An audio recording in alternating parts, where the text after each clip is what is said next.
Welcome everyone, my name is Brendan Snyder. Thank you so much for joining me.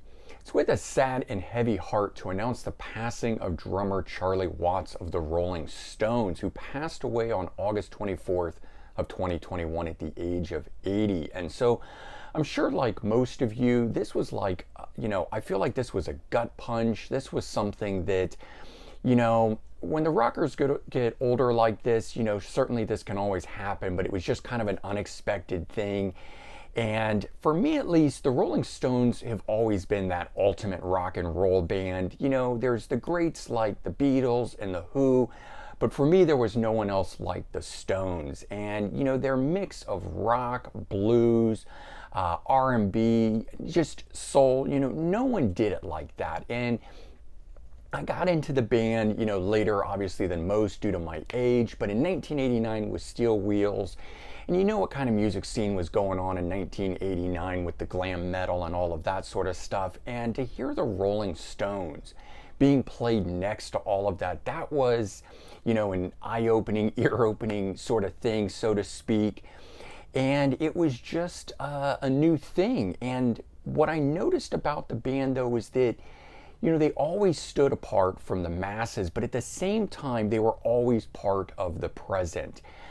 They were never resting on their laurels. They were always growing and trying new things and experimenting, but keeping, one foot back in where they started, that 1960s rock and roll vibe, of which, Charlie was a big part of. The backbeat, his presence, his image, which we'll talk a little bit about too, personality, certainly, all of those things. And to have him pass here, just a big, big loss musically, but also just for the kind of person that he was. And he joined the Stones back in 1963, so 58 years though he was with the band. And together they recorded 25 studio albums, at least for the US market, 23 in the UK. Different releases there early on that set those things differently. And, in all, 200 million albums or more sold around the world. I mean, that is just a phenomenal number right there. First of all, 58 years, near 60 years in a rock and roll band, the Rolling Stones, showing us how it can be. Early on, bands like the Beatles and stuff didn't think you could be in a band, a rock and roll band, for more than 5 years. That was the extent of the life of it, kind of a thing. So many people thinking, rock and roll is only for the young generation and that sort. And here the Rolling Stones, near 60 years on, still doing it. In fact, they were just getting ready to go back out on the road. But some interesting behind the scenes stuff too on Charlie. So he originally trained as a graphic artist, and beyond just being the drummer within the Rolling Stones and laying down the backbeat and holding, the timing and all of that sort of stuff for the band, he also designed early album covers, record sleeves. He did their touring stages. Beyond that, he had his own group, the Charlie Watts Quintet, and he played with a number of different jazz projects too. So, he was always 1 foot in the jazz, and probably one of the things that made his drumming as distinct as it was, he wasn't just a straight rock and roll drummer.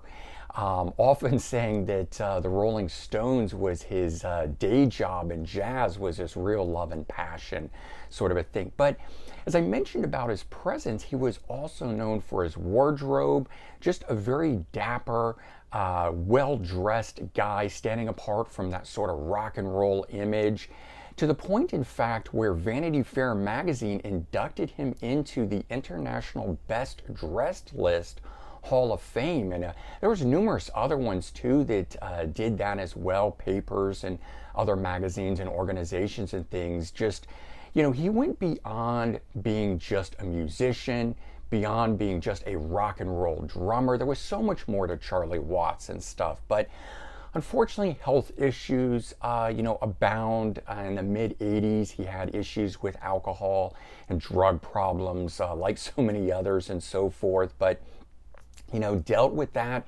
came out the other side. diagnosed with throat cancer in 2004. Earlier this month, though, he had had an unspecified medical procedure for which he was recovering.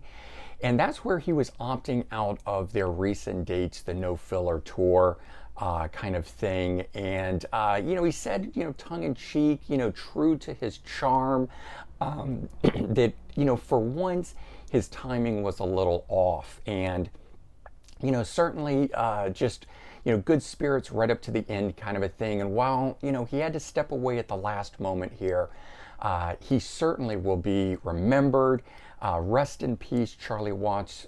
You will be remembered, but never forgotten. And so let's all certainly remember Charlie Watts and the Rolling Stones. Play your favorite albums by him and celebrate in his life and legacy and what he leaves behind. Take care, everyone. Have a good day, and I'll talk to you all soon. Bye-bye.